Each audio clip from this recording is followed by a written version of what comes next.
हज़रत अली रज़ियल्लाहु अन्हु फरमाते हैं, कोई शख्स नबी करीम सल्लल्लाहु अलैहि वसल्लम की खिदमत में हाजिर हुए और आपको बताया कि हज़रत अब्दुल्ला बिन रवाहा रज़ियल्लाहु अन्हु की तबीयत सख्त ख़राब है। नबी अकरम सल्लल्लाहु अलैहि वसल्लम उनके पास तशरीफ़ लाए इस हाल में कि उन पर बेहोशी तारी थी। अब्दुल्ला बिन रवाहा रज़ियल्लाहु अन्हु बीमार थे और जिस वक़्त हुज़ूर अकरम सल्लल्लाहु अलैहि वसल्लम उनकी मिजाज पुरसी के लिए, इयादत के लिए उनके पास तशरीफ़ ले गए, उस वक़्त वो बेहोशी की कैफियत में थे। हज़रत अली रज़ियल्लाहु अन्हु बयान करते हैं, फिर अब जब अब्दुल्ला बिन रवाहा रज़ियल्लाहु अन्हु को होश आया तो उन्होंने अर्ज़ किया, ऐ अल्लाह के नबी सल्लल्लाहु अलैहि वसल्लम, मुझ पर 3 दिन तक बेहोशी तारी रही, 3 दिन से मैं होश में नहीं हूँ, बेहोश हूँ।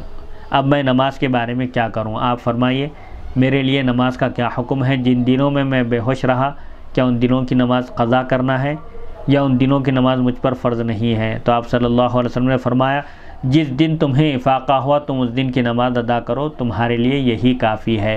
यानी अगर कोई बेहोश हो जाए और 1 दिन से ज़्यादा, बहरहाल बेहोशी की कैफियत तवील हो जाए, लंबे अरसे तक हो जाए, तो वो बेहोशी की नमाज उस पर फ़र्ज़ नहीं है। जिस वक़्त उसको होश आ जाए, जिन नमाज़ों के वक़्त वो होश में रहे, वो नमाज़ें उस पर फ़र्ज़ होंगी, उस वक़्त अदा करने की ताकत है, कैफियत है तो अदा कर ले, वरना उसको बाद में क़ज़ा करे।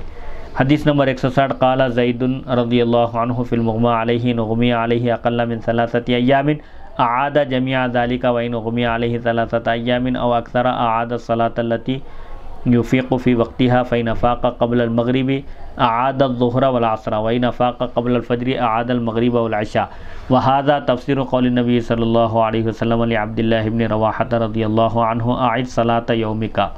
इमाम ज़ैद फरमाते हैं रज़ियल्लाहु अन्हु, जिस शख्स पर बेहोशी तारी हो, बेहोशी की मुद्दत क्या है? आप फरमाते हैं अगर उस पर 3 दिन से कम की बेहोशी तारी रही तो वो तमाम नमाज़ों का इआदा करेगा। मसलन अगर कोई एक शख्स 3 दिन से कम बेहोश रहा, 2 दिन मुकम्मल गुजर गए और तीसरे दिन का कुछ हिस्सा गुजरने के बाद अगर उसको होश आ जाए तो वो इन गुजरे हुए 3 दिनों की नमाज़ों की क़ज़ा करेगा। जो नमाज़ें छूट गई हैं से फ़र्ज़, उन सब को वो अदा करेगा, उसके ज़िम्मे लाजिम है।